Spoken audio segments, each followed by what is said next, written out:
కదా. మరి సలకం చెరువు ఎందుకు కూల్చలేదు? నోటీస్ ఇచ్చారట, టైం ఇస్తారట.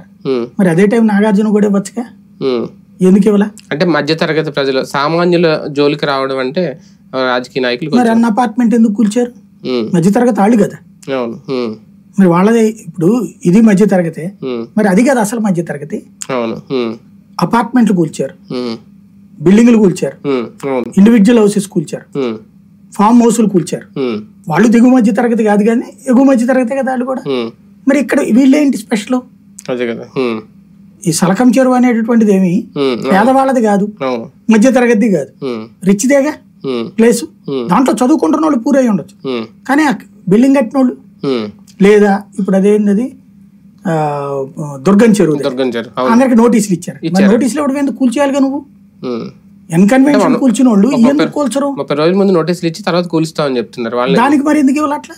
దానికి ఇమీడియట్ కూల్చేసి మరి అంటే ఇక్కడ నోటీస్ ఇస్తే కోర్టుకి వెళ్తే లబ్ధి పొందుతారని ముందుగానే కూరగొట్టేశారు.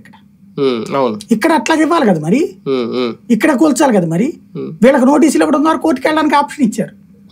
ఎందుకు? సాఫ్ట్వేర్ కంపెనీలు వాళ్ళందరూ రేపు పొద్దున మానేస్తారు.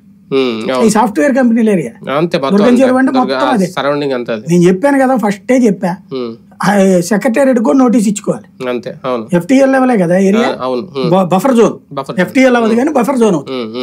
మరి బఫర్ జోన్ అయినప్పుడు దానికి కూడా ఇవ్వాలి కదా. ఆంధ్రప్రదేశ్ లో కూడా అటువంటి ఏజెన్సీని తెస్తారా?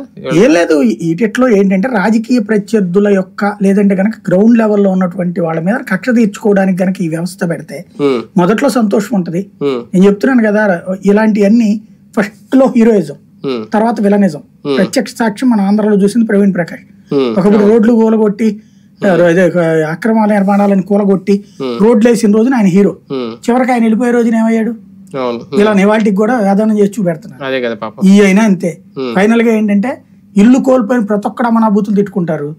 అదే సమయంలో దాన్ని ఇవాళ పొగిడిన వాళ్ళు అందరూ ఎవడు పట్టించుకోడు. సజ్జనార్ పరిస్థితి చూడండి, ఎన్కౌంటర్ చేసిన రోజున హీరో, ఇవాళ ఆయన శాఖాపరంగా చర్యలు ఎదుర్కొంటుంటే ఏమైంది?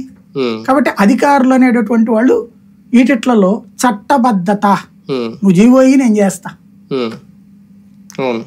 ఆర్డర్ నేను చేస్తా అని చెప్పి సిస్టమ్ పెట్టాలి. ఇక్కడ ఆర్డర్ ఎవరు ఇచ్చారు? టోటల్ జీవో ఇచ్చేసారు, అక్రమ నిర్మాణాలను కూల్చారు. అట్లాంటప్పుడు ఇక్కడ నోటీస్ ఇవ్వద్దు, లేదా అక్రమ నిర్మాణం అన్న ప్రతిదానికి నోటీస్ ఇచ్చి ఇన్ని రోజులు టైం ఇచ్చి కూల్చొని చెప్పాలి. అదే